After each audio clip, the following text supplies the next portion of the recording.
हाँ भाई, तो आज हम लोगों ने अपने पास नया चैप्टर रिवाइज करना है। चैप्टर नंबर 6 है वॉइड अग्रीमेंट्स। ठीक है, इजी चैप्टर्स में से है तो जल्दी रिवाइज हो जाएगा। आओ, वॉइड अग्रीमेंट्स। अब देखो, ये जो हेडिंग है वॉइड अग्रीमेंट्स, ये हम पीछे बहुत बार पढ़ चुके हैं। चैप्टर नंबर 1 में भी हमने देखा था कि वॉइड अग्रीमेंट्स क्या होते हैं। तो वॉइड अग्रीमेंट्स जब हमने चैप्टर नंबर 1 में पढ़ा था तो क्या पढ़ा था? एक ऐसा अग्रीमेंट जो कि इन्फोर्सेबल बाय लॉ ना हो, an agreement which is not enforceable by law.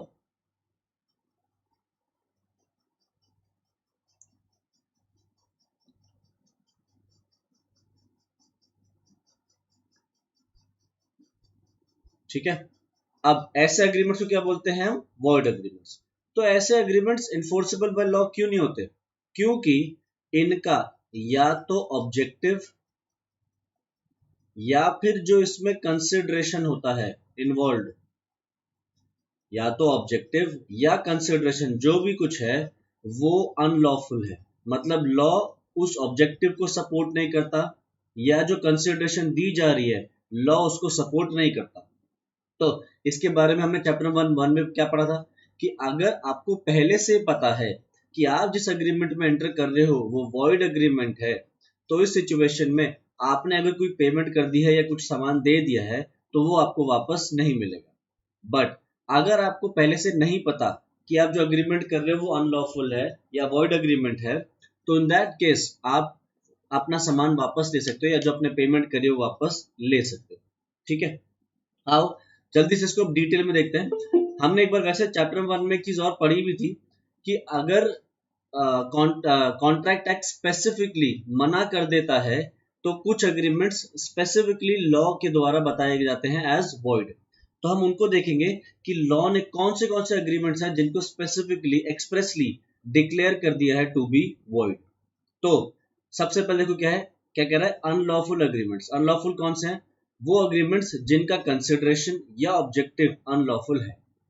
तो क्या क्या है? सबसे पहला है अगर it is forbidden by law. ये तो बहुत सिंपल सा है। अगर आपने कोई भी एग्रीमेंट ऐसा किया है जो कि लॉ फॉरबिड करता है, मना करता है, तो वो अग्रीमेंट्स अनलॉफुल है। जैसे कि एक आदमी ने किसी का मर्डर कर दिया। ठीक है, ये एक आदमी है, इसके हाथ में बंदूक है, इसने इस आदमी का मर्डर कर दिया। ठीक है, अब मर्डर करते हुए लेट सपोज तुमने उसको देख लिया। अब तुम मुझसे कह रहे हो कि मैं तुझे अब जेल पहुंचाऊंगा, तूने इस आदमी का मर्डर किया ना। तो ये आदमी जिसने मर्डर किया ये तुम्हें कहता है कि प्लीज किसी को मत बता, पुलिस को मत बता, मैं तुझे बदले में 50 लाख रुपए दे दूंगा। ठीक है, तो तुम्हारे को आ गया लालच, तुमने कह दिया ठीक है, तो तुमने इससे ले लिया लेट सपोज 50 लाख रुपए और चले गए। तो ये जो अग्रीमेंट तुम्हारे बीच में हुआ है ये एक एक्ट ऐसा है जो फॉरबिडन बाय लॉ है। तो this is an unlawful agreement और ये क्या हो जाएगा? एक वॉइड अग्रीमेंट। ठीक है, तो तुमने 50 लाख रुपए ले लिए और अगर उसके बाद भी तुम पुलिस में कंप्लेन कर दो कि हाँ इस आदमी ने मर्डर किया है, तो ये आदमी जेल जाएगा। ठीक है, और तुम्हें पैसे वापस देने की जरूरत भी नहीं पड़ेगी। ठीक है, नेक्स्ट क्या है? If it is fraudulent. अगर जो अग्रीमेंट आपने किया है वो फ्रॉड की है, किसी के साथ आप धोखा कर रहे हो, तो वो ऑटोमेटिकली क्या है? वॉइड अग्रीमेंट में हो जाएगा।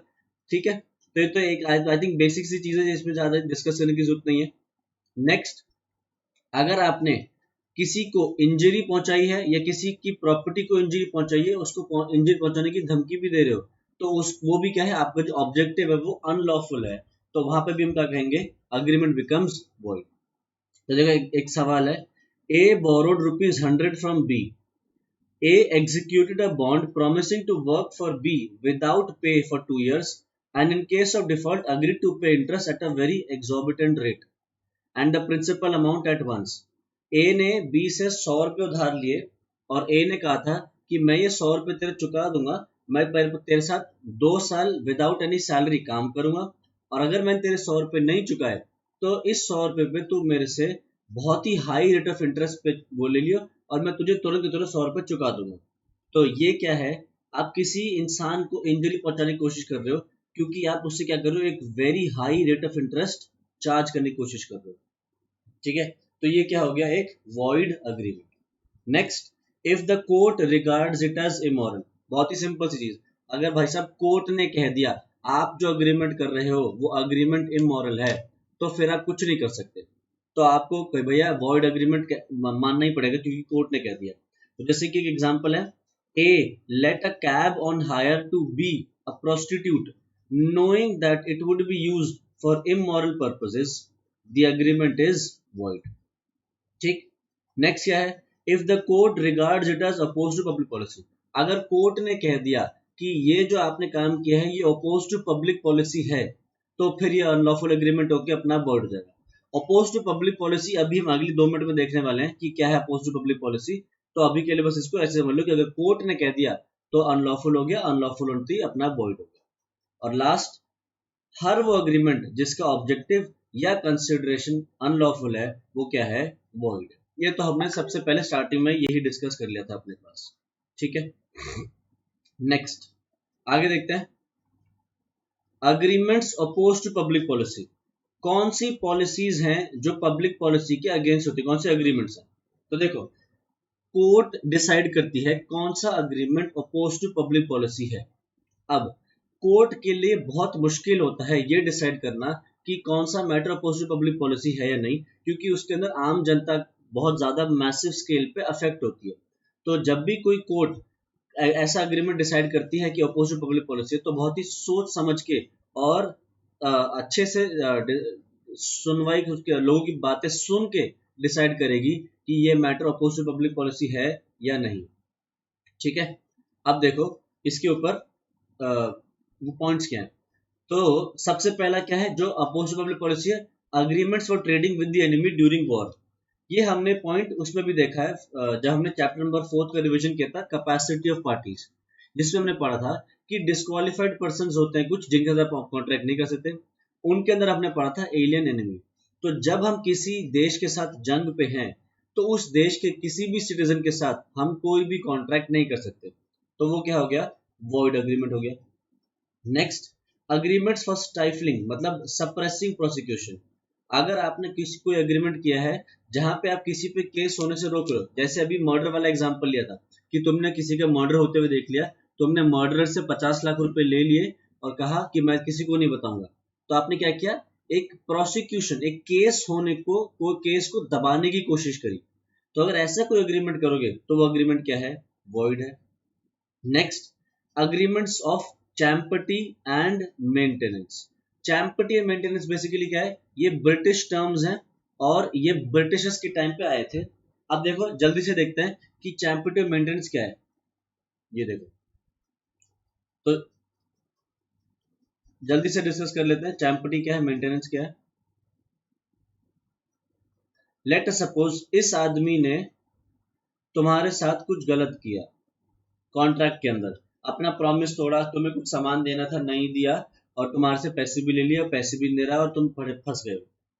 तो तुम अगर परेशान हो और तुम चुपचाप बैठे हो, रो रहे हो कि है मेरे साथ गलत हो गया ये वो, तो लेट सपोज तुम्हारे पास एक आदमी आता है और आदमी तुम्हें रोता हुआ देखता है, कहता है क्या हो गया, क्यों रो रहे हो? तुम कहते हो दुनिया में सब बेकार है, सारे लोग गंदे हैं, इस आदमी ने मेरे साथ धोखा किया, मेरे से कहा कि मैं तुझे सामान दूंगा, मेरे से पैसे ले लिए और सामान भी नहीं दिया। तो ये आदमी कह रहा है तो रो क्यों रहे हो, इस आदमी पे केस करो। तुम कह रहे हो मेरे पास पैसे ही नहीं है, या ये आदमी इतना बड़ा आदमी है कि इसके पास इससे अगेंस्ट कोई वकील केस नहीं करना चाहेगा। तो ये आदमी कहता है तुम डरो मत, मैं तुम्हारे साथ खड़ा हूं, तुम इस आदमी पे केस करो और अगर तुम्हारे पास पैसे नहीं है तो पैसे मैं प्रोवाइड करूंगा, तुम्हारे पास अगर लग रहा है कि कोई वकील नहीं लड़ेगा तो मैं तुम्हारी जगह पे केस लड़ूंगा, मैं वकील हूं, मैं केस लड़ूंगा, ये आदमी कह रहा है, ठीक है। तो अब तुम कह रहे हो अरे भाई यार बहुत भला आदमी है, तुम पूछ रहे हो तेरे को क्या फर्क पड़ रहा है इससे, मतलब मेरे साथ गलत किया है, तो तुम इस आदमी से पूछ रहे हो कि तुझे क्या हो गया, तू क्यों मेरी इतनी मदद कर रहा है। तो ये आदमी अगर तुमसे कहता है कि मैं चाहता हूं कि तुम इस पे केस करो और तुम केस जीतो, केस जीत के ये तुम्हें पैसे देगा, ठीक है, क्योंकि केस हारेगा तो ये पैसे देगा, डैमेजेस देगा, तो मैं चाहता हूं कि उस डैमेजेस में से 50% मैं ले लूं, 50% तुम ले लो, तुम्हारे पास तो अभी कुछ आ भी नहीं रहा, तो इसने क्या किया, 50% तो रिकवरी होगी, 50% मैं ले लूंगा, 50% तुम ले लेना। तो अगर तुम हाँ कर देते हो तो इस अग्रीमेंट को हम बोलते हैं अपने पास चैम्पर्टी। ठीक है। वहीं अगर ये आदमी तुमसे कहता है कि मुझे तुमसे कुछ नहीं चाहिए, ये 50% भी नहीं चाहिए, मैं तो बस चाहता हूँ कि तुम इस पे केस करो और केस जीतो, अपने अपना भला करो, अपना जिंदगी आगे बढ़ाओ, बस मुझे वो पैसे दे देना जो मैं तुम्हें दिए केस लड़ने के लिए, वो दे देना, बाकी मुझे एक्स्ट्रा कुछ पैसा नहीं चाहिए। तो अगर ऐसा होता है अग्रीमेंट तो उसको बोलते हैं हम अपने पास मेंटेनेंस। एक मिनट, तो इसको बोलेंगे हम अपने पास मेंटेनेंस। ठीक है। तो देखो, चैम्पटी एंड मेंटेनेंस दोनों इंडिया में वैलिड है, आप दोनों कर सकते हो। पर एक चीज है, आप किसी पे अगर केस कर रहे हो तो वो केस अगर जेन्युइन नहीं है तो चैम्पटी या मेंटेनेंस वैलिड नहीं है। जैसे मैं कह रहा चाह रहा हूँ कि तुमने यहाँ पे इस आदमी से क्या कहा, मैं केस करना चाहता हूँ, क्यों? क्योंकि इसने तुम्हारे साथ गलत किया है। मान लो इसने तुम्हारे साथ कोई गलत नहीं किया, तुम बस फालतू में इससे पैसे ऐंठना चाह रहे हो, तुम इस पे केस करना चाह रहे हो, तुम आपस में अग्रीमेंट कर रहे हो कि मैं केस करते हैं, पैसे लेंगे इस आदमी से और पैसे बांट लेंगे आपस में। तो अगर ऐसा कुछ अग्रीमेंट है तो वो अग्रीमेंट क्या है? वॉइड। ठीक है। बट अगर जेन्युइनली केस किया है, गुड फेथ में या बोनाफाइड केस किया है, तो कोई दिक्कत नहीं है, फिर ये अग्रीमेंट्स वैलिड है। नेक्स्ट, अगले क्या है? Agreements interfering with the course of justice. अगर आपने किसी कोर्ट प्रोसीडिंग्स में दखल अंदाजी देने की कोशिश करी, जैसे जज को धमकी दी या जज को पैसे देने की कोशिश करी, जो दूसरी पार्टी का वकील है उसको धमकाने की कोशिश करी या उसको पैसे देने की कोशिश करी, विटनेसेस को धमकाने की कोशिश करी पैसे दे के कुछ भी, तो वो सारे अग्रीमेंट्स क्या हैं? वॉइड हैं। Next, agreements for marriage brokerage. अगर आप किसी की शादी कराने के लिए पैसे ले रहे हो कि हम आपसे कमीशन लेंगे आपकी शादी करा देंगे, तो वो अनलॉफुल है। Agreements tending to create interest against obligation. Obligation आपकी कोई लाइबिलिटी है, उस लाइबिलिटी के अगेंस्ट आप अपना कोई फायदा उठाने की कोशिश कर रहे हो, इंटरेस्ट लेने की कोशिश कर रहे हो, तो वो आपके वो है अनलॉफुल है। Agreements for sale of public offices, titles and appointments. कहने का मतलब है, जो सरकारी पोजीशन होती है, गवर्नमेंट की जो पोजीशन, सरकारी नौकरी की जो पोजीशन होती है, आपको उन पे पहुंचना चाहिए अपनी मेहनत से। आपने एग्जाम पास किया यूपीएससी का या जो भी है आईएएस के, वहां से पहुंचना चाहिए इन पोजीशंस पे। अगर आप इन पोजीशन पे किसी और तरीके से, जैसे घूस दे के, ब्राइब दे के आप चाह रहे हो कि आप पुलिस में एसएसपी बन जाओ, कमिश्नर बन जाओ, तो ये जो पब्लिक ऑफिसेज हैं, टाइटल्स हैं या अपॉइंटमेंट्स, अगर आप इनको खरीदते हो तो ये क्या है? अनलॉफुल है, oppose to public policy. Agreements tending to create monopoly. अगर आप अग्रीमेंट करते हो ऐसा कि भैया तुझे सामान मेरे से ही खरीदना पड़ेगा, किसी और से नहीं खरीद सकता, सिर्फ और सिर्फ मैं ही बेचूंगा तुझे, तो आप मोनोपोली क्रिएट करने की कोशिश कर रहे हो, तो ऐसा अग्रीमेंट अनलॉफुल है, अपोज टू पब्लिक पॉलिसी है। Agreements not to bid. अगर आप किसी उसमें खड़े हो, ऑक्शन में खड़े हो और आप किसी से अग्रीमेंट करते हो कि तू बिडिंग मत लगाइयो, मैं ही बिडिंग लगाऊंगा, तो आप किसी को बिडिंग करने से जो रोक रहे हो, वो क्या है? Oppose to public policy. Agreements restraining personal liberty. आप अपनी पर्सनल जो फ्रीडम है, लिबर्टी है, वो किसी को गिरवी नहीं रख सकते, किसी को वो नहीं कह सकते कि मैं अपनी पर्सनल लिबर्टी को यूज नहीं करूंगा, ऐसा अग्रीमेंट अनलॉफुल है। Agreements in restraint of parental rights. Parents के जो अधिकार हैं अपने बच्चों पे, आप उन पे रिस्ट्रिक्ट या रिस्ट्रेंट नहीं लगा सकते। Agreements interfering with marital duties. जो शादीशुदा लोगों की जो ड्यूटीज हैं उनमें आप इंटरफेयर नहीं कर सकते। Agreements to influence public servants to act oppose to their duty. जो सरकारी नौकरियां होती है उसमें जो लोग बैठे हैं, आप उनको अगर घूस देने की कोशिश करो कि यार ये लेना, तो मेरा ये काम कर दे। जैसे आप, तुमने सुना होगा किसी, कभी अभी तो कम हो गया है, पहले क्या होता था, अगर आपको ड्राइविंग लाइसेंस लेना होता था तो ड्राइविंग लाइसेंस के लिए पैसे देने पड़ते थे और टेस्ट होता नहीं था। तो आप क्या कर रहे हो? उससे कह रहे हो टेस्ट मत ले, अपनी जो ड्यूटी है वो पूरे मत कर, पर मेरा पैसे लेके काम कर दे, तो ऐसा agreement oppose to public policy है। Agreements in distant of marriage. किसी को शादी करने से रोकना अनलॉफुल है। Agreements in distant of trade. किसी को एक प्रॉपर बिजनेस, प्रोफेशन या ऑक्यूपेशन वो फॉलो करने से अगर आप रोक रहे हो तो वो अनलॉफुल है, या अपोज टू पब्लिक पॉलिसी कह लो। Next, agreements in restraint of legal proceedings. किसी को भी आप लीगली केस करने से अगर आप रोकने की कोशिश कर रहे हो तो ये सब भी क्या है, अपोज टू पब्लिक पॉलिसी। ठीक है, अब कुछ कुछ अग्रीमेंट्स लॉ स्पेसिफिकली बोल चुका है कि ये वॉइड अग्रीमेंट्स है। हमने चैप्टर नंबर 1 में पढ़ा था essential elements of a valid contract में कि आपका जो अग्रीमेंट है expressly declare to be void नहीं होना चाहिए। तो वो कौन से हैं, आओ जल्दी से देखते हैं। अग्रीमेंट्स बाय अ माइनर और a person of unsound mind, ये हम पढ़ चुके हैं chapter number 4 capacity of parties में।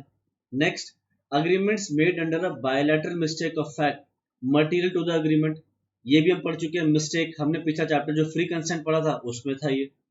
अग्रीमेंट हुज ऑब्जेक्ट्स और कंसिडरेशंस आर अनलॉफुल, कोई भी ऐसा अग्रीमेंट जिसका ऑब्जेक्टिव या कंसिडरेशन अनलॉफुल है, ये अभी पढ़ चुके हम। Next, agreements whose objects or consideration are unlawful in part and the illegal part cannot be separated from the legal part। आप कॉन्ट्रैक्ट किसी से ऐसा कर रहे हो जिसमें कुछ पार्ट लीगल है कुछ पार्ट इलीगल है, और अगर आप लीगल पार्ट और इलीगल पार्ट को अलग अलग नहीं कर पा रहे हो तो वो अग्रीमेंट वॉइड अग्रीमेंट है। जैसे मैं तुमसे कहता हूं कि मैं तुम्हें दूंगा चावल और तुम बदले में मुझे दोगे ड्रग्स फॉर एग्जाम्पल, तो क्या हुआ, मैं जो तुम्हें दे रहा हूं वो तो लीगल है, पर तुम जो मुझे दे रहे हो वो अनलॉफुल है, वो इलीगल है, ड्रग्स बेचना अलाउड नहीं है, तो ये क्या हो गया, void agreement. Next, agreements made without consideration, ये हमने पढ़ा था चैप्टर नंबर 3 में कंसिडरेशन के अंदर। Next, agreements distant of marriage, ये किसी को किसी से शादी करने से रोकना। रिस्ट्रेंट ऑफ ट्रेड, आप किसी से कह रहे हो कि एक वैलिड जो प्रॉपर लॉफुल बिजनेस प्रोफेशन या ऑक्यूपेशन है उसको परस्यू मत कर। तुम एक सीए से कह रहे हो सीए का काम मत कर, तुम एक लॉयर से कह रहे हो अपना लॉयर का काम मत कर, या किसी से भी कोई भी लॉफुल बिजनेस करना चाह रहा है उसको रोक देते हो अग्रीमेंट करके, तो ये क्या है, void agreements. Next, agreements in distant of legal proceedings, किसी को किसी पे केस करने से रोकना। Agreements the meaning of which is uncertain, ऐसे अग्रीमेंट्स जिनका टर्म्स एंड कंडीशन अगर क्लियर नहीं है, वेग है, एम्बिग्यूटी है उनमें, कंफ्यूजन है, तो वो वॉइड है। Agreements by way of a wager, अगर आप किसी से सट्टा लगाते हो, वेजर करते हो, वेजरिंग, तो वो अनलॉफुल है। Agreements contingent on impossible events, ऐसा कोई अग्रीमेंट है जो एक इम्पॉसिबल इवेंट के ऊपर डिपेंडेंट है।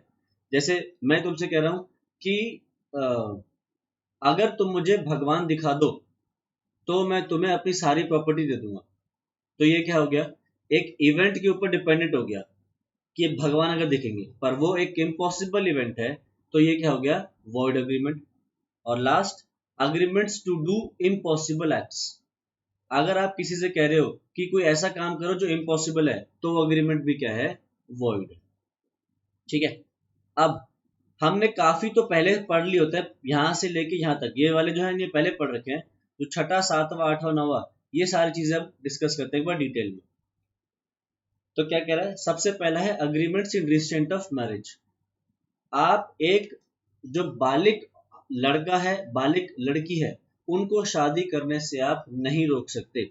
ठीक है, अगर आपने ऐसा कोई अग्रीमेंट करा है कि एक लड़के से ऑफर करा, लड़के को ऑफर करा इतने पैसे ले ले और मेरी बेटी का पीछा छोड़ दे, तो इस सिचुएशन में आपने अगर लड़के को कुछ पैसे दे भी दिए और उसके बाद भी उसने अगर आपकी बेटी उसकी बेटी से शादी कर ली बाप की, तो वो एक वैलिड शादी मानी जाएगी और आप किसी को ऐसे पैसे दे के या किसी भी तरीके से शादी करने से नहीं रोक सकते, प्रोवाइडेड उनकी लीगल एज हो मैरिज की।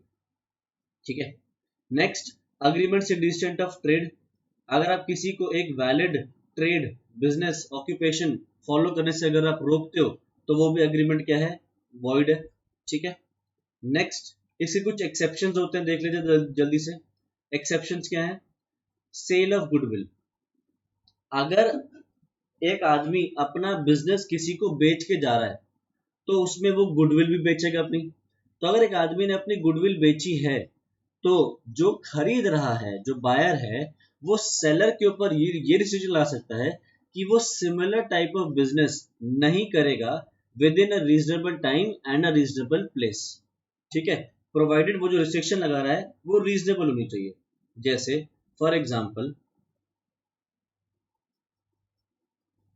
ये हो तुम और तुम्हारा एक बिजनेस है, बिजनेस का नाम है लेट अस सपोज ABC। और तुम अपना बिजनेस मुझे बेच रहे हो, तुमने अपना बिजनेस मुझे बेच दिया, ठीक है। तो मैं तुम्हारा ये जो नाम है ABC, मैं ये भी खरीद रहा हूं, ठीक है। और मैं तुमसे क्या कह रहा हूं कि तुम अपनी कोई गुडविल है तो गुडविल भी बेच दो, तो तुमने मुझे अपनी गुडविल भी बेच दी।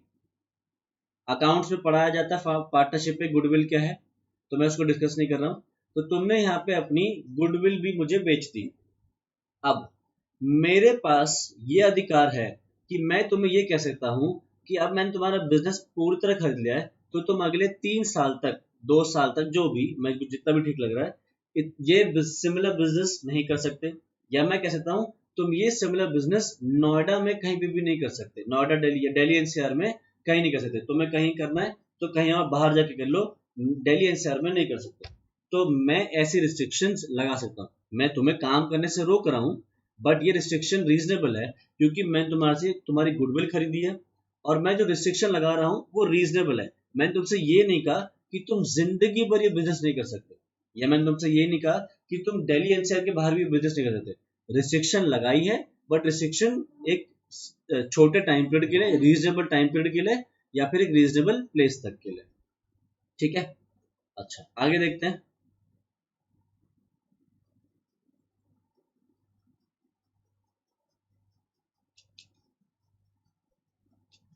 Partners agreements. पार्टनर्स आपस में ये अग्रीमेंट कर सकते हैं कि वो सिमिलर कंपीटिंग बिजनेस में पार्टनरशिप नहीं करेंगे। मतलब जब तक आप किसी फर्म में पार्टनर हो, तो पार्टनर्स एक दूसरे पर ये रिस्ट्रिक्शन ला सकते हैं कि जब तक हमारी ये पार्टनरशिप फर्म जुड़ी हुई है, हम इस पार्टनरशिप फर्म में जो काम कर रहे हैं वो काम आप बाहर मिलके किसी और के साथ नहीं करोगे। ये रिस्ट्रिक्शन आप लगा सकते हो। या फिर एक आउटगोइंग पार्टनर, जो फर्म से बाहर जा रहा है पार्टनर, आप उस पर रिस्ट्रिक्शन लगा सकते हो कि तू सिमिलर टाइप ऑफ बिजनेस नहीं करेगा एक रीजनेबल टाइम रीजनेबल प्लेस में, ठीक है। ऐसा आप रिस्ट्रिक्शन उस पर लगा सकते हो। नेक्स्ट, पार्टनर्स सिमिलर बिजनेस और डिसोल्यूशन। अगर पार्टनरशिप में फर्म डिसॉल्व हो रही है, तो पार्टनर्स एक दूसरे पर ये रिस्ट्रिक्शन लगा सकते हैं कि ये सिमिलर बिजनेस अगले 2-3 साल तक हम में से कोई नहीं करेगा। अगर फर्म डिसॉल्व हो गई है तो फिर वो चाहते हैं कि ऐसा बिजनेस, ये तीनों जो 3-4 पार्टनर जितने भी हैं, ये दोबारा सिमिलर बिजनेस एक रीजनेबल टाइम और रीजनेबल प्लेस में ना करें। तो अगर ऐसी रिस्ट्रिक्शन लगानी है तो लगा सकते हैं, कोई प्रॉब्लम नहीं है। Next, an agreement between any partner and the buyer of firm's goodwill that such partner will not carry on similar business to that of the firm within specified period or specified local limits। मतलब वही same चीज जो cell of goodwill वाली थी। अगर आपने अपनी goodwill बेची है तो पार्टनरशिप फर्म पे ये रिस्ट्रिक्शन ला सकते हैं कि पार्टनर्स सिमिलर तरीके का बिजनेस नहीं करेंगे रीजनेबल टाइम रीजनेबल प्लेस में, ठीक है। अच्छा, ये रिस्ट्रिक्शंस एलएलपी में भी लग सकती है, तो ध्यान रखना एलएलपी एक्ट के अंदर भी इनको आप कवर कर सकते हो ये रिस्ट्रिक्शंस। नेक्स्ट, अगला क्या है, ट्रेड कॉम्बिनेशंस। ट्रेड कॉम्बिनेशन क्या है, अगर आप, तुमने जनरली देखा होगा कि कुछ कुछ मार्केट्स होती है जो डेडिकेटेडली एक ही चीज की मार्केट होती है। जैसे फॉर एग्जांपल अगर मैं तुमसे कहूँ चांदनी चौक, तो चांदनी चौक बोलते ही तुम्हारे दिमाग में एक चीज आती है कि यार वहां पे तो शादियों की शॉपिंग होती है, शादी की शॉपिंग। तो वहां पे ज्यादातर क्या मिलेगा, लड़कियों के लहंगे मिलेंगे, ड्रेसेस मिल जाएंगी हैं, और शूज मिल जाएंगे उनके लिए, ज्वेलरी वगैरह जो भी मिल जाएगी। तो क्या होता है, वहां के जो लोग होते हैं चांदनी चौक के, वो आपस में एक अग्रीमेंट कर लेते हैं आजू बाजू की 10-15 दुकानें कि भैया हम सिमिलर तरीके का प्रोडक्ट सारे ही रखते हैं, क्योंकि अगर तुम एक प्रोडक्ट देखोगे तो हर दुकान पे कहना कि मिल जाता है। तो वो आपस में ये अग्रीमेंट कर लेते हैं कि हम आपस में एक दूसरे का कंपटीशन खराब नहीं करेंगे, एक दूसरे का बिजनेस खराब नहीं करेंगे। तो हम इस आइटम को इसी प्राइस पे बेचेंगे, इससे सस्ते दाम पे हम नहीं बेचेंगे। तो उन्होंने क्या कर दिया, एक मिनिमम प्राइस सेट कर दी, इससे कम पे नहीं बेचेंगे। तो आप क्या कर रहे हो, आप किसी को प्राइस सेट करने से रोक रहे हो, बट क्योंकि ये आपस में उनकी मिलजुल के उन्होंने ऐसी वो करी है, इसको बोलते हैं हम ट्रेड कॉम्बिनेशन। तो लॉ कहता है कि इसको आप इसको कर सकते हो, ये पॉसिबल है, ठीक है। तो आपने अग्रीमेंट कर दिया not to sell goods below a certain price, या तो आपने अग्रीमेंट किया कि आप प्रॉफिट्स को पूल करोगे और डिवाइड करोगे इन एन अग्रीड रेशियो, तो इसको भी आप कर सकते हो, ये भी वैलिड है। अच्छा, अब क्या लिख रहा है, if an agreement attempts to create a monopoly it would be void. ये तो हमने पीछे ही पढ़ा था। अगर अग्रीमेंट ऐसा है जिसमें आप ये कह रहे हो कि तू मेरे अलावा किसी और से सामान नहीं खरीदेगा, तो फिर this agreement is void. Next, negative stipulation है सर्विस अग्रीमेंट। जब भी तुम एक जॉब कर रहे हो, फुल टाइम जॉब, तो तुम्हारे को जो ऑफर लेटर आएगा, उस ऑफर लेटर में बात क्लियरली लिखी होगी कि जब तक आप हमारी कंपनी में जॉब कर रहे हो, आप कहीं और जॉब नहीं कर सकते। तो देखा जाए तो वो तुम्हें एक जॉब करने से रोक रहे हैं, but at the same time तुम साथ में अपने अपने यहाँ पे भी तो जॉब दे रहे हैं ना। तो इस सिचुएशन में ये एक वैलिड एग्रीमेंट है कि जब तक आप किसी के पास एम्प्लॉयड हो, वो आपको ये रिस्ट्रिक्ट कर सकता है कि आप साथ साथ किसी और के पास नौकरी नहीं करोगे, किसी और तरीके से कोई बिजनेस या कोई प्रोफेशन फॉलो नहीं करोगे। Next, sole selling agents agreement. जो एजेंट होता है, उस एजेंट के साथ आप अग्रीमेंट कर सकते हो कि भाई आप मेरा सामान बेचोगे, और जब तक आप मेरा सामान बेच रहे हो आप किसी और का सामान नहीं बेचोगे। तो ऐसा अग्रीमेंट भी किया जा सकता है। ठीक है। नेक्स्ट है agreements in restraint of legal proceedings. आप किसी को किसी पे केस करने से रोक देते हो या और किसी तरीके से इंटरफेयर करते हो। तो जैसे देखो, इसके अंदर 3 तरीके के अग्रीमेंट्स हो सकते हैं। पहला क्या है, agreements which oust jurisdiction of the courts in trying the legal dispute। अगर आपने कोई ऐसा अग्रीमेंट किया है जिसमें आप ये कह रहे हो कि कोर्ट इस मैटर में अगर हमारे बीच में कोई डिस्प्यूट होता है, तो डिस्प्यूट में हम कोर्ट नहीं जा सकेंगे, या कोर्ट के पास कोई पावर नहीं होगी इस मैटर पे कोई भी डिसाइड करने के लिए। अगर अग्रीमेंट में ऐसी बात लिख दी तो ये अनलॉफुल है। जैसे हमारे बीच में अग्रीमेंट है कि मैं तुम्हें पढ़ाऊंगा और तुम मुझे फीस दोगे। अब अगर हमारे बीच में किसी तरीके से कोई डिस्प्यूट रहता है, और मान लो कॉन्ट्रैक्ट में ऐसा लिख देते हैं हम कि किसी को भी डिस्प्यूट है, तो अगर वो कोर्ट जाता भी है तो कोर्ट इस मामले में कोई डिसीजन नहीं ले सकता। हम कोर्ट की पावर्स छीन रहे हैं टू डिसाइड समथिंग। तो ये अग्रीमेंट क्या है, वॉइड है। ठीक। अच्छा, और क्या है, agreements which curtail the period of limitation and prescribe a shorter period than that prescribed by law. Curtail का मतलब क्या होता है, छोटा कर देना। तो एक होता है लिमिटेशन एक्ट। लिमिटेशन एक्ट बोलता है कि अगर आपको किसी से पैसे लेने हैं तो आप उससे वो पैसे 3 साल में ले सकते हो, मतलब ड्यू डेट के बाद भी 3 साल तक आप उस आदमी से कभी भी जाके पैसे मांग सकते हो। तो अगर आपने अग्रीमेंट ऐसा कर लिया कि अगर तुमने मेरे से ड्यू डेट पे पैसे नहीं लिए तो तुम ये पैसा मेरे से 1 साल के अंदर अंदर ले सकते हो, वरना 1 साल के बाद नहीं ले पाओगे। तो आपने क्या किया, लॉ का जो प्रिस्क्राइब्ड पीरियड है 3 साल का, उसको छोटा करने की कोशिश करी कि 3 साल नहीं 1 साल के अंदर अंदर लेना, नहीं तो उसके बाद पैसे रिकवर नहीं कर पाओगे। तो अगर ऐसा कोई अग्रीमेंट करोगे तो अग्रीमेंट क्या है, void. Next, agreements which provide for forfeiture, waiver, extinguishment of the legal right itself if no action is commenced within the period separated by the agreement। तो देखो ये क्या है, let us suppose ये हो तुम छोड़ो, let us suppose ये है A, ठीक है, और A जो है ये बहुत बुरी तरह बीमार हो गया और ये हॉस्पिटल में एडमिटेड है। ठीक है। अब हुआ क्या, ये जो बंदा है इसने अपनी हेल्थ पे ले रखा था एक मेडिकल इंश्योरेंस, यानी कि हेल्थ इंश्योरेंस इसने अपने लाइफ पे ले रखा था। तो हुआ क्या, ये हॉस्पिटल में एडमिट हुआ, हॉस्पिटल का बिल आया लेट अस सपोज 3 लाख रुपए। ठीक है। तो अब इसने क्योंकि हेल्थ इंश्योरेंस ले रखा है तो इंश्योरेंस कंपनी हॉस्पिटल को पैसा दे देगी। तो इंश्योरेंस कंपनी ने लेट अस सपोज हॉस्पिटल को 2,90,000 का प्रॉमिस कर दिया, और ए से क्या कहा कि 10,000 रुपए तुम्हें देने पड़ेंगे। मतलब ए से क्या बोला, 10,000 तुम जमा करो, मैं नहीं दूंगा 10,000 रुपए, हॉस्पिटल नहीं, इंश्योरेंस कंपनी नहीं दे रही है। ये मैं समझ लिया कि इंश्योरेंस कंपनी ने इसको 10,000 दे दिए। इंश्योरेंस कंपनी ने क्या बोला बस इससे कि 2,90,000 तक ही मैं दूंगी, 10,000 रुपए तुम वापस करो।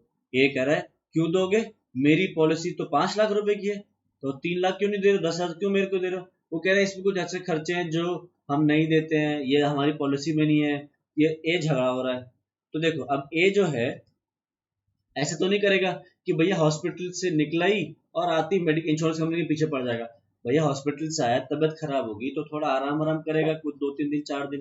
तो इसलिए क्या बोला गया कि भाई अगर इंश्योरेंस कंपनी मान लो कॉन्ट्रैक्ट में ऐसा एग्रीमेंट डालती है कि जब हमने क्लेम अपने तरफ से बताया, तो अगर आपको इस क्लेम में कोई डिस्प्यूट है तो 15 दिन के अंदर अंदर आप अपनी कंप्लेंट रेज कर देना कि आपको डिस्प्यूट से इश्यू है, वरना हम आपको 15 दिन के बाद क्लेम में कोई बदलाव करके नहीं देंगे और आप इसमें कोर्ट भी नहीं जा सकोगे, केस नहीं कर पाओगे हम पे।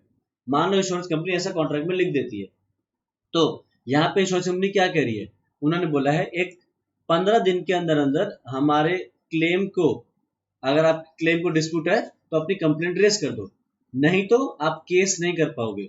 तो ये भी क्या हो गया, एक वॉइड अग्रीमेंट। ठीक है, नेक्स्ट आगे देखते हैं।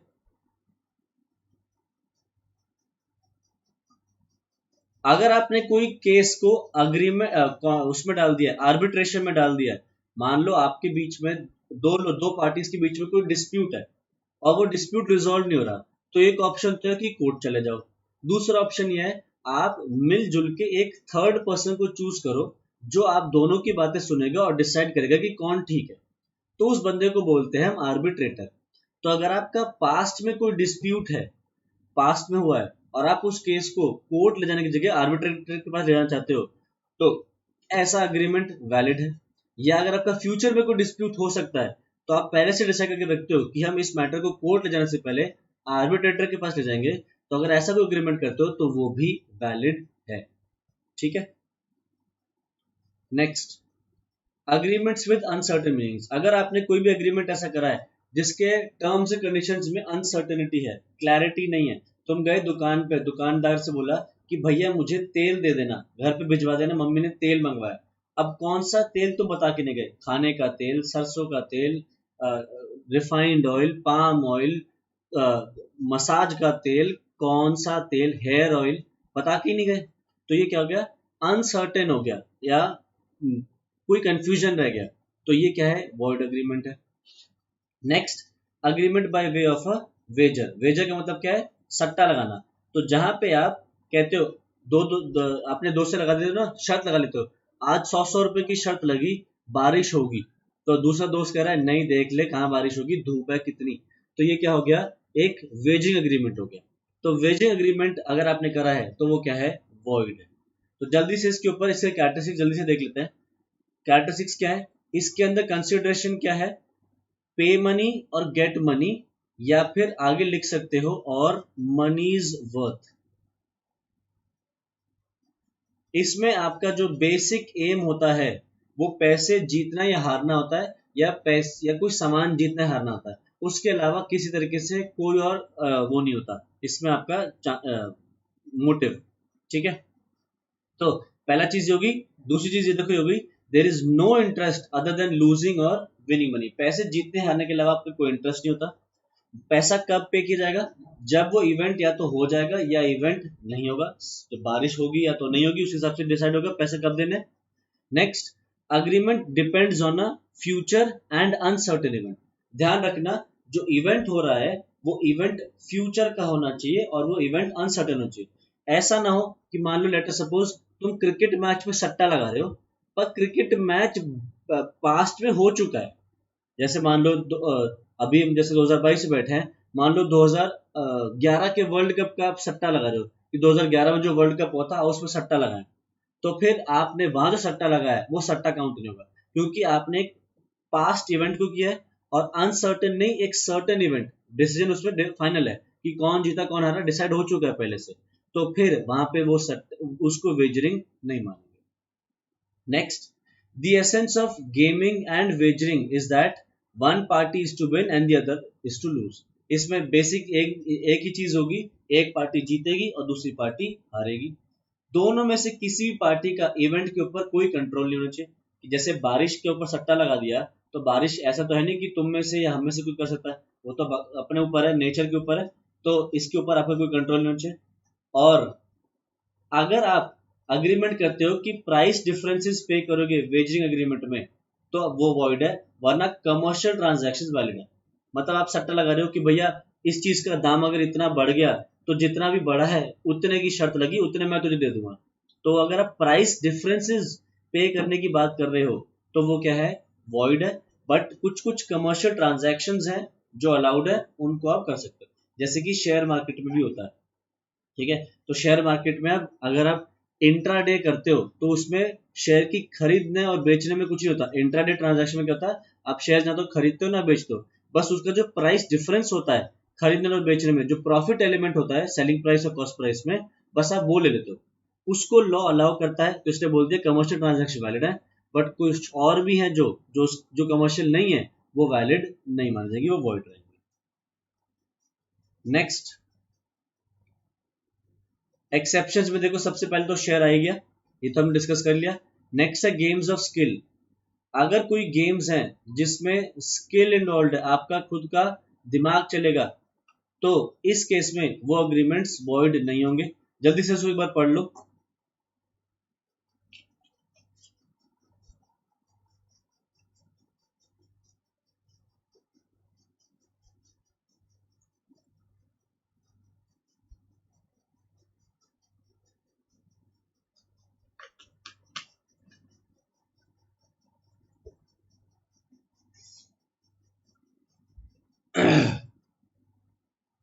अच्छा, एक चीज बता देता हूं, जैसे समझना, लेट अस सपोज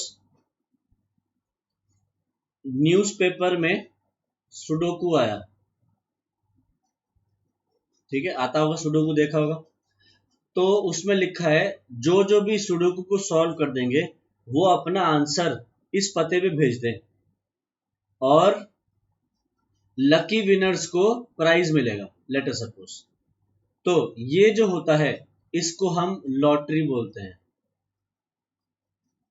ठीक है, क्योंकि सुडोकू सॉल्व करना बहुत लोगों को आता है, तो अगर आपने अपना आंसर यहाँ भेजा तो यहाँ पे ऐसा नहीं कि सिर्फ तुम्हारे आंसर पहुंचेगा, बहुत लोगों के आंसर पहुंचेंगे और बहुत लोगों के आंसर्स ठीक भी होंगे।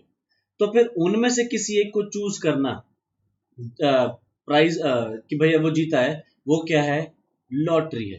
तो लॉटरी जो है वो वॉइड है। तो ये क्या हो जाते हैं, एग्रीमेंट्स वॉइड है, प्रोवाइडेड इसमें अगर आप पैसे जो दे रहे हो अगर वो 500 रुपए से इतने कम के हैं तो कोई दिक्कत नहीं, तब वैलिड है। 500 रुपए से ज्यादा दे रहे हो तो वो क्या हो जाएगा, वॉइड हो जाएगा। Next, a statutory exception. अगर आप घोड़ों की रेस पे बेटिंग लगाते हो कि कौन सा घोड़ा जीतेगा, तो वो वैलिड हो सकता है, प्रोवाइडेड आपने जो बेट लगाई है घोड़े की रेस पे वो 500 रुपए या उससे ऊपर है।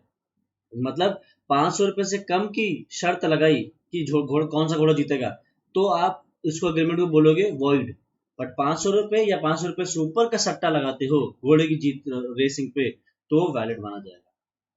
Next, contract of insurance. Contract of insurance भी क्या है, एक वैलिड एग्रीमेंट है। इंश्योरेंस तो आप तुमने तो पता ही है कि हेल्थ इंश्योरेंस हो, लाइफ इंश्योरेंस हो, ये वैलिड है, चलता है इंडिया में। Next, chit fund. Chit fund भी वेजर में काउंट नहीं होता। चिट फंड वही समझ लो जो मम्मी की जो कमेटी होती है या मम्मी जो किट्टी पार्टी करती हैं, पापा कमेटी डालते हैं जो, वो चिट फंड में काउंट हो जाता है, तो वो भी वेजर नहीं मानते। तो difference between insurance contracts and wagering agreement. Insurance क्या है भाई, आप कहते हो अगर मुझे कुछ हो जाए तो इतने पैसे मिल जाने चाहिए, मेरी डेथ हो जाए या मेरी हेल्थ खराब हो जाए, मेरा फोन टूट जाए, मेरी गाड़ी खराब हो जाए, तो मुझे इतना इतना पैसा मिल जाना चाहिए। तो वो क्या है, आपके जो लॉस है उस लॉस की भरपाई करता है कॉन्ट्रैक्ट इंश्योरेंस का। तो वही चीज लिखी है कि कॉन्ट्रैक्ट इंश्योरेंस क्या है, it is a contract to indemnify the loss, मतलब आपके लॉस की भरपाई करना। और वेजरिंग क्या है, it is a promise to pay money और money is worth on the happening और non happening of an uncertain event consideration. Insurance के अंदर आप एक बंदा प्रीमियम देगा और दूसरा बंदा आपको कॉम्पनसेशन देगा। आप दोगे प्रीमियम, इंश्योरेंस कंपनी क्या देगी, कॉम्पनसेशन। वेजरिंग में ऐसा कुछ नहीं होता, वेजरिंग में सिर्फ गैम्बलिंग होती है पैसों की। आप बारिश हुई तो देने पड़ेंगे, नहीं हुई तो दूसरे पार्टी को देने पड़ेंगे। ठीक है, इंश्योरेबल इंटरेस्ट। आप इंश्योरेंस में आप जिस चीज का इंश्योरेंस करा रहे हो आपका उस चीज में इंटरेस्ट होता है, आपका किसी तरीके से दिलचस्पी होती है। जैसे आजकल तुम देखोगे फोन में भी, फोन का भी लोग इंश्योरेंस करवाते हैं, तो क्या है, आपका फोन में इंटरेस्ट है, तो आप जिसका इंश्योरेंस करवा रहे हो आपका किसी चीज में इंटरेस्ट होता है, चाहे फिर लाइफ हो या फिर प्रॉपर्टी हो। वेजरिंग में आपका कोई दिलचस्पी नहीं होती, आपको सिर्फ मतलब होता है पैसे जीतने हारने से, किसी भी चीज की कोई आपको फिक्र नहीं होती वहां। Next, contract of indemnity. Life insurance अगर छोड़ दें तो इंश्योरेंस क्या है? Indemnifies the insured person against loss. Insurance जो है एक इंसान के लॉस की भरपाई करेगा, और यहाँ पे ऐसा कुछ नहीं, यहाँ पे लूजर हैज टू पे the fixed amount on the happening of uncertain event. Next क्या है?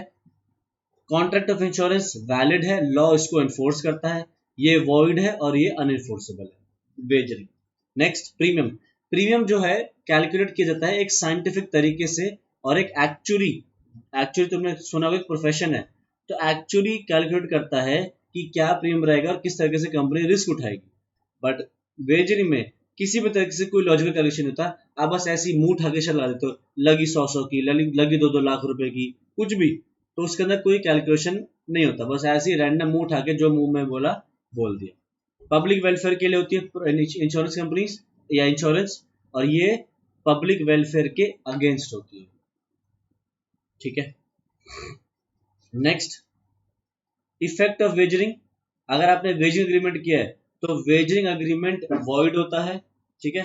और अगर आपने वेजरिंग करी है गुजरात में या महाराष्ट्र में तो वो वॉइड तो है ही, साथ साथ इलीगल भी हो जाएगी। ध्यान रखना, गुजरात और महाराष्ट्र में अगर क्या, पूनम क्या कह रही है?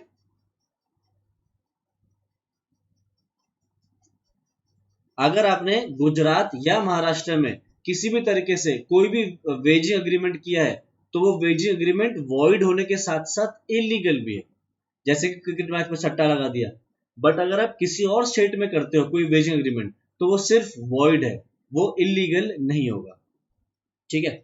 अच्छा, नेक्स्ट, अगर एक लॉटरी सिस्टम ऑथराइज किया गया है गवर्नमेंट के द्वारा, मतलब सरकार ने ही कोई लॉटरी निकाली है, तो फिर वो जो लॉटरी है वो लॉटरी क्या होगी? वैलिड होगी। ठीक है। उसको सरकार बाद में मना नहीं कर सकती कि पैसे नहीं देंगे, क्योंकि लॉटरी तो अलाउड ही नहीं होती। नेक्स्ट क्या है? Speculative transactions. स्पेक्यूलेटिव का मतलब क्या होता है? आप तुक्का लगा रहे हो, स्पेक्यूलेट कर रहे हो, अंदाजा लगा रहे हो कि क्या होगा, प्राइस ऊपर जाएगी नीचे जाएगी, क्या होगा, तो आप वो स्पेक्यूलेट करते हो। तो स्पेक्यूलेटिव ट्रांजैक्शंस भी वेजरी में काउंट होती है। तो अगर आपने ऐसी कोई स्पेक्यूलेशन करी है, तुक्का लगा है उतार चढ़ाव प्राइसिंग का, तो वो वैलिड नहीं है। बट अगर उसको वैलिड करना है तो वैलिड करने के लिए उसके अंदर दो चीजें होनी जरूरी है। पहला, एक इंटेंशन होना चाहिए पार्टीज का कि या तो कुछ अक्वायर करेंगे या डिलीवर करेंगे, और प्राइसेस की मूवमेंट को ऊपर नीचे उठाएंगे, ऊपर नीचे जाने का रिस्क उठाएंगे। जैसे तुमने देखा होगा कि लोग शेयर्स में ट्रेडिंग करते हैं, तो मान लो आज अगर न्यूज आ जाए कि रिलायंस इंडस्ट्रीज टेक ओवर कर रहा है, लेट अस सपोज किसको, for example Reliance industry let us suppose take over कर रहा है फेसबुक को, तो इससे क्या होगा?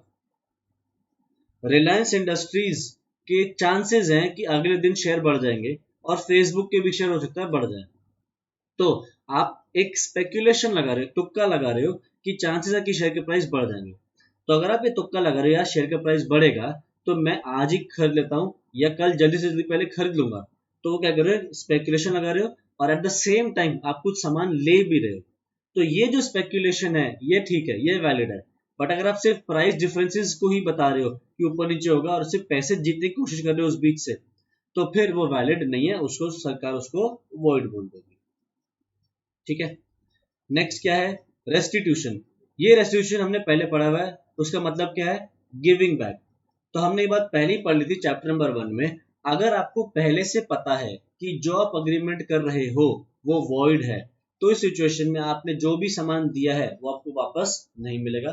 बट अगर आपको नहीं पता था कि जिस अग्रीमेंट में आप एंटर कर रहे हो वो वॉइड है, तो इन दैट केस आपको पैसे वापस मिल सकते हैं। जैसे लेट अस सपोज मैं तुम्हारे से कॉन्ट्रैक्ट कर रहा हूँ, अग्रीमेंट कर रहा हूँ कि मैं तुम्हें बेचूंगा एक घोड़ा, और तुमने कहा ठीक है, तुमने मुझे घोड़े की दे दी एडवांस। तुम्हें पहले से ये बात नहीं पता थी कि घोड़ा मर चुका है, तो इस सिचुएशन में तुमने जो मुझे एडवांस दिया था घोड़े का, मुझे वो तुम्हें वापस देना पड़ेगा, क्योंकि you were not aware that the agreement that you entering into is not possible and it is a void agreement. But अगर तुम्हें पहले से पता है कि जो अग्रीमेंट है वो वॉइड है, फिर भी कर रहे हो, तो वो अग्रीमेंट में जो भी आपने दिया वापस नहीं मिलेगा। जैसे कि आपने मायने का कुछ दिया, तो अगर आपने छोटे बच्चे को कुछ भी सामान दिया है ये सोच के कि वो आपके बदले में सामान ला के देगा, तो बाद में अगर बच्चा आपसे वो सामान वापस ले जाता है, तो आप बच्चे से वो सामान वापस नहीं ले सकते जो आपने दिया था, क्योंकि मायने के साथ किया हुआ अग्रीमेंट क्या है, वॉइड है। आपको पहले से पता है आप जो कर रहे हो गलत है, तब भी क्या होगा, आपको वापस नहीं मिलेगा। ठीक है। ये हमने पढ़ ही लिया। नेक्स्ट,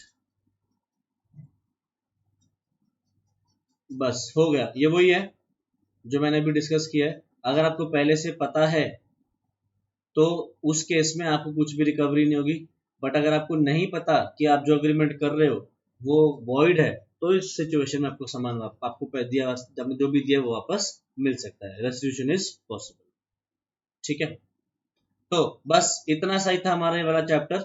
ये वाला चैप्टर भी हमारा रिवाइज हो जाता है। बता दो, इसमें किसी को कोई डाउट है, कोई चीज पूछनी है तो पूछ लो।